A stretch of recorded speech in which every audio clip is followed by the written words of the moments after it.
Sa pagpapatuloy ng kwentong ang inhinyerong napadpad sa ibang mundo, mag-uumpisa ang duelo ni Neumann at Lloyd. Nakatayo ang dalawa sa gitna, may daladalang pala si Lloyd, ito ang gagamitin niya upang makipagduelo kay Neumann. Ano yan? Paula? Kakalabanin niya si Knight Neumann gamit yan, tanong ng kung sino man at mukhang yamot na naman si Neumann dahil kampanteng nakatayo lamang si Lloyd habang bitbit ang kanyang pala. Ang pala ay gawa sa bakal, yan ang ipinagawa niya sa panday, isip ni Javier habang nakatanaw kay Lloyd. Sa tabi naman ni Javier ay nakaupo ang ama at ina ni Lloyd, baka sa mga mukha nito ang pag-aalala at konting hiya. Ang baliw na to, nagbibiro lamang ba siya? Tanong ng ama ni Lloyd habang nakatakip ang isang kamay sa mukha nito. Nagbibiro? Siguro hindi. Kung iniisip kung ano ang ginagawa niya mula noong nakaraang buwan, siya ay nagbi-basic training sa umaga araw-araw nang hindi nagrereklamo, tapos pumupunta siya sa construction site para turuan ang mga village engineers tungkol sa ondol, isang pamamaraan upang mapainit ang sahig ng isang gusali, at tuwing gabi ay sword training naman ang kanyang ginagawa hanggang sa makatulog siya. Hindi ganyan ang ipinapakita ng isang taong nagbibiro lamang, isip naman ni Javier, sigurado akong seryoso si Young Master Lloyd, dagdag pa ni Javier. Nag-anunsyo na si Byron na mag-uumpisa na ang duelo ni na Lloyd Frontera at Knight Neumann. Iwinasiwas ni Neumann ang kanyang espada habang si Lloyd naman ay nag-aabang lang ng pag-atake nito at dom-idepensa. Anong klaseng postura iyan? Tanong ni Javier, dahil parang natatay lang na nakatayo si Lloyd habang inaabangan ang pag-atake ni Neumann. Ginagawa mo ba kung kay-tawa-tawa? Tabong ni Neumann kay Lloyd habang umaatake. Ang nagpag-atake ni Neumann ay nakadepensa si Lloyd, nagtaka man sa nakita sina Javier at kanyang ama, ngunit patuloy pa din ang laban. Hindi ka na muling swesweltihin sa pangalawang pagkakataon, yamot na saad ni Neumann at hinampes niyang muli si Lloyd ngunit muli itong nasalag ni Lloyd ng walang kahirap-hirap. Isang pambihira at mahusay na hakbang, isa itong espesyal na pamamaraan sa ginagamit sa totoong labanan. Isip ni Javier, parang ang kanyang sword technique ay nag-evolve pagkatapos ng madaming taon. Pagpapatuloy ni Javier, bakit mukhang gulat na gulat ka? Lahat ng lalaki sa Korea ay kayang gawin ito. Isip ni Lloyd habang nakangisi. Nalala niya muli ang pagpasok niya sa militar nang siya ay nasa Korea pa. Umatake si Lloyd at gulat naman si Neumann. Ang pala kong to ay may kakayahang gawin ang maraming bagay, pwede kong gawing pananggalang ang talam ng palang ito. Isip ni Lloyd habang umaatake kay Neumann. Gulat naman si Neumann sa kanyang nasasaksihang mga galawan ni Lloyd. Samantalang si Javier naman ay nagtataka kung si Lloyd ba ay nagbibiro lamang o hindi, dahil patawa-tawa pa ito habang umaatake. Aatake na muli si Neumann ngunit nakahanda naman si Lloyd, pinaghandaan ni Lloyd na matalo si Neumann, una ay sa pamamagitan ng paggamit ng pala bilang sandata at pangalawa ay ang natutuhan niyang sword technique mula kay Javier. Walang kahirap-hirap na nasalag ni Lloyd lahat ng atake na gawin ni Neumann. Nagtataka tuloy ngayon si Neumann bakit napakagaling ni Lloyd sa pakikipaglaban gayong isa lamang itong walang kwenta at pasaway na anak ng Baron. At ang pangatlong paghahanda ni Lloyd upang matalo si Neumann ay ang tiwalang ibinigay ng kanyang ama at ina at ganoon din ni Javier.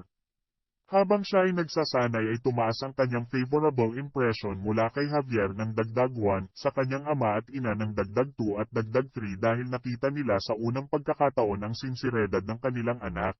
At ang kanyang RP ay tumaas ng 77, nagkaroon sin siya ng basic skill at ito ay ang synchronized dual skill digang level 1, pwede nitong gawing isa o mapagsanib ang katawan niya at ang pala. At may kakayahan na din siyang tanggapin ang alok na magkaroon extra skill na, Dijing, at nangangailangan ito ng 40 RP. Napabuntong hininga si Neumann at naghahanda sa isang malupitang pag-atake, hindi ko akalaing gagawin ko ito sa isang ordinaryong tao, ngunit wala na akong pagpipilian pa. Saad ni Neumann. Nagko-concentrate si Neumann upang mapataas ang kanyang mana, umiilaw ang kanyang katawan habang ito ay ginagawa niya. Naipon ang kanyang mana sa kanyang puso. Mana heart, saad ni Neumann. Tututuhanin ko na ito, talampasan ka. Pagpapatuloy pa niya. Para sa isang walang talentong tao sa loob ng 10 taon, kasama na din ang isang ordinaryong tao, kailangan mo ng 5 taon bago ka gumaling o umunlad ang mana heart.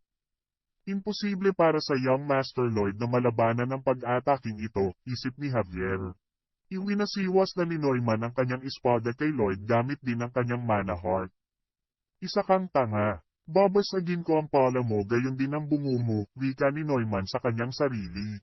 Kitang-kita sa mukha ng ama at ina ni Lloyd ang pag-aalala dahil baka mapaano ang kanilang anak, ngunit laking gulat ni Neumann nang ang kanyang pag-atake ay walang kahirap-hirap na sinanggalang si Lloyd at pakiramdam niya ay unti-unting lumulubog ang kanyang lakas. Ang pang-apat na paghahanda ko sa laban na ito ay ang aking skill, ang mana technique ni Javier na nagsilbing sandata niya upang taguri ang pinakamalakas na tao sa nobela. Oshiran Core Technique, saad ni Lloyd. Nagtama ang espada at ang pala. Bigla-bigla ay parang hinigop ang mana ni Neumann sa nangyaring pag-atake niya kay Lloyd. Umataking muli si Lloyd, nataman niya si Neumann sa pisngi at lumipad ang ngipin nito. Siya muli ay umatake at tinamaan naman ang panga ni Neumann, muli ay umatake si Lloyd at natamaan niya si Neumann sa batok dahilan upang madapa ito sa lupa. Gulat na gulat ang lahat sa kanilang nasaksihan. Natalo si Neumann, di ka panipaniwalang natalo siya ng baliw na si Lloyd. Sabi ng mga Mariay sa paligid. Inanunsyo na ang pagkapanalo ni Lloyd at hindi ito matanggap ni Neumann habang nakahandusay siya sa lupa. Isipin mo na lang na natalo kita ng ganito, ang pinakahihintay na parusa. Saad ni Lloyd. Handa na ulit umatake si Lloyd habang nakahandusay si Neumann sa lupa. Anong ginagawa mo, Lloyd? Tapos na ang inyong duelo, sigaw ng ama ni Lloyd. Ngunit parang wala namang narinig si Lloyd at tuloy pa din siya. Ito na ako, saad ni Lloyd. Iwinasiwas ni Lloyd ang kanyang pala at pinaghahampas si Neumann habang patawa-tawa na parang baliw. Lloyd, tawag ng ama ni Lloyd sa kanya. Patuloy pa din sa pagpalo si Lloyd kay Neumann na nakahandusay sa lupa. Pinigilan na siya ng mga tao dahil tapos na ang kanilang duelo at nadeklara na siya ang panalo.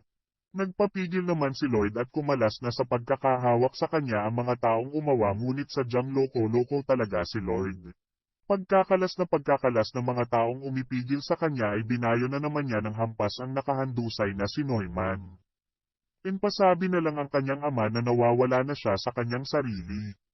Sa sinabing ito ni Byron ay napaisip naman si Javier. Nabaliw na siya? Pero kung titignan maigi, hinahampas niya si Neumann sa lugar kung saan hindi naman ito masyadong masasaktan at napakakalma ng itsura niya, parang alam na niya ang lahat ng mga mangyayari pagkatapos nito, sa isip ni Javier. 15 araw bago ang duelo ay hiniling ni Lloyd kay Javier na ituro sa kanya ang Ashrahan Technique. Ang Ashrahan Technique ay maliban sa pagkakaroon ng ductile mana, na-attract nito ang iba pang mana na nakapalibot dito at nagsasanib ang mga ito upang maging mana ng kung sinong taong gumagamit ng technique na ito. Nagulat naman si Javier dahil ang technique na ito ay hindi pa kumpleto at wala pa siyang pinagsasabihang iba tungkol dito, kaya laking gulat niya na kung paano ito natuklasan ni Lloyd. Dahil sa gulat na mukha ni Javier. Nagkawari si Lloyd at naka-poker face na ang dahilan kung paano niya natuklasan ang teknik.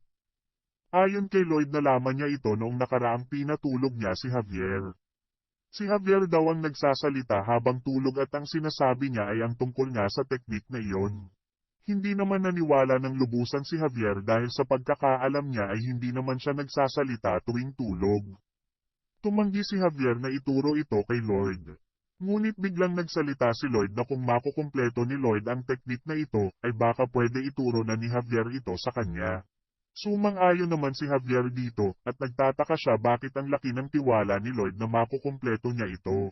Dahil alam ni Lloyd sa nobela kung paano nakumpleto ni Javier ang teknik sa hinaharap, nagkunwari si Lloyd at nagsabi na baka ang mana heart at ang outside mana ay hindi nagkakasundo kaya ang resulta ay hindi tuluyang naa-absorb ang outside mana at nagbabounce out lang ito. Dahil para sa mana heart, ang outside mana ay isang dayuhan, kaya dapat ang outside mana at mana heart ay hindi maghalo, hayaan ang mga ito na mag-concentrate ng magkahiwalay. Parang tulad ng isang auxiliary engine, bukod sa main engine, meron pa itong isang engine, at ito ay gumagana ng maayos. Sumang-ayon naman dito si Javier ngunit tinanong niya si Lloyd paano niya ito naisip. Sagot naman ni Lloyd naka-poker face, ay inimagine niya lamang ito sabay palakpak. At gano'n na nga nakumpleto nila ang Ashrahan Mind Technique na matagal nang gustong mabuo ni Javier. Sa unang subok, ang bilog ay nabuo ng maayos hanggang sa 3. Ngunit kung mag-iinsayo pa siya ng maigi ay posibleng umabot ito hanggang 4 o 5 bilog. Nakatanggap ng notice si Lloyd at nakasaad dito na tumaas ang favorable impression niya kay Javier ng dagdag 5. Hanggang kailan mo ba ituturo sa akin ang mana heart technique? Hindi ko kailangan yon, ang gusto kong matutuhan ay ang absorbing part. Hindi ko kailangan ng mana sa paligid ko, kailangan ko lang ay ang mana na mahahawakan ko. Saad ni Lloyd. Alam kong may abilidad si Young Master Lloyd, kaya alam kong mananalo siya sa kanilang duelo ni Knight Neumann, at siya nga ay nagwagi, wika ni Javier. Sinabi ko nang tumigil ka na Lloyd, ayoko nang dumihan mo muli ang reputasyon ng mga kabalyero, sigaw ng ama ni Lloyd. Tumigil si Lloyd at nagwika, sinasabi mo bang reputasyon ng kabalyero? Tignan mo muna ang ilalim ng mantle bago ka magdesisyon kung ang salitang iyan ay nababagay kay Knight Neumann. Nagtaka man sa winika ng anak, sinunod pa din niya ito at nakita ang madaming liham. Binasa ito ni Baron at laking gulat niya, ang liham ay naglalaman ng pagtataksil ni Neumann. Ang sulat na ito ay galing kay Tordes para kay Neumann. Si Tordes ay ang nagdulot ng kaguluhan sa mga ari-arian ng Baron. Nakasaad dito ang sitwasyon ng estado. Ang gusto at ayaw ng Baron. Mga pagtuturo tungkol sa kung paano gumawa ng mga pekeng dokumento ng ari-arian. Gulat na gulat si Neumann kung paano ito nakuha ni Lloyd dahil ito ay tinago niya sa loob ng dingding. Ngumisi naman si Lloyd dahil nalaman niya ito sa pagbabasa niya ng nobela. Natagpuan ito ni Javier sa bandang huling parte ng nobela. Inutusan ni Lloyd si Podong kagabi upang kunin ang mga liham. Gulat na gulat din si Baron dahil di niya akalain na siya ay pagtataksilan ni Neumann.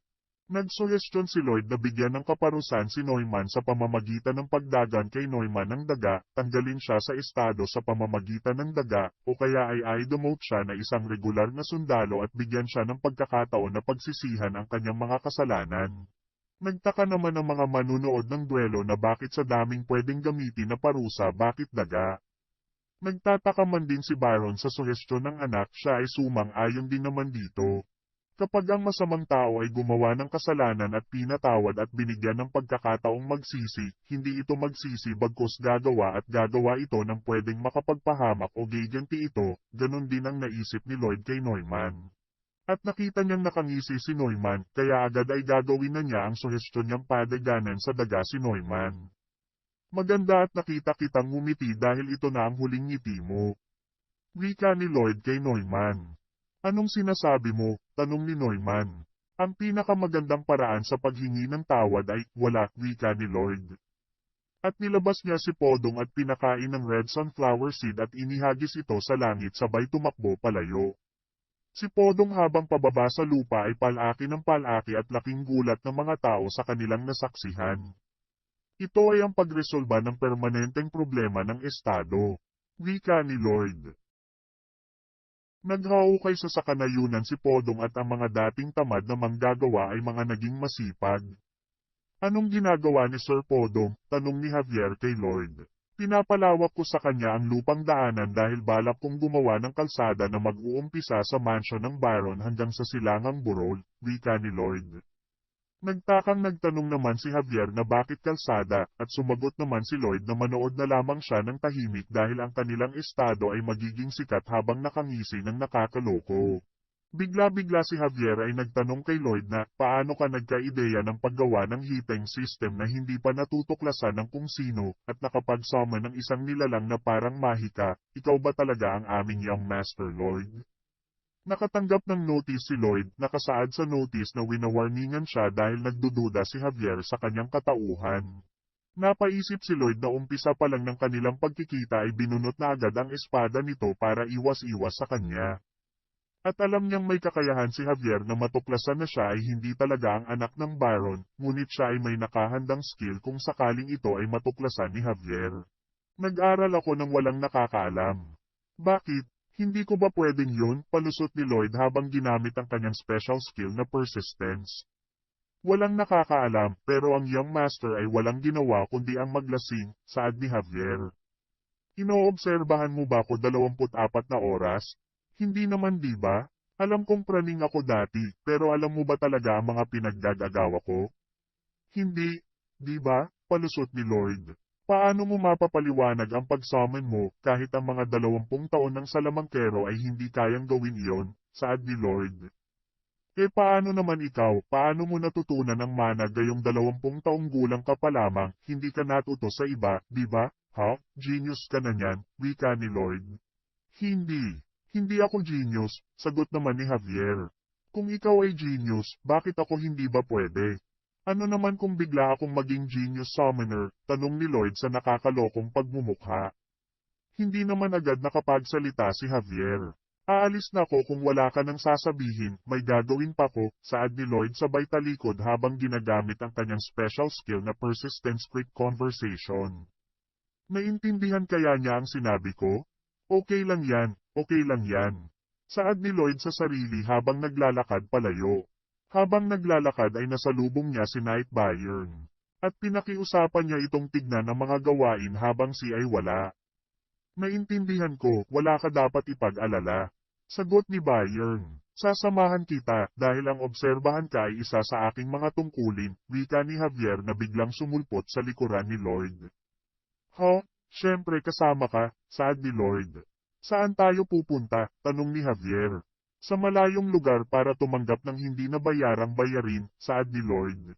Sa malayong maliit na bayan, ang estado ng Rudnia. Sa loob ng isang bahay panuluyan, ay nandoon si Fordes, isang real estate scammer. Hindi ako makapaniwala na wala sa akin ang napakalaking halaga. Sisiguraduhin kong magbabayad sa akin ang mga gunggong na iyon, saad ni Fordes. Hindi ba't ganyan naman sa sugal? Yan ang perang kinita mo sa ngayon, hindi ba?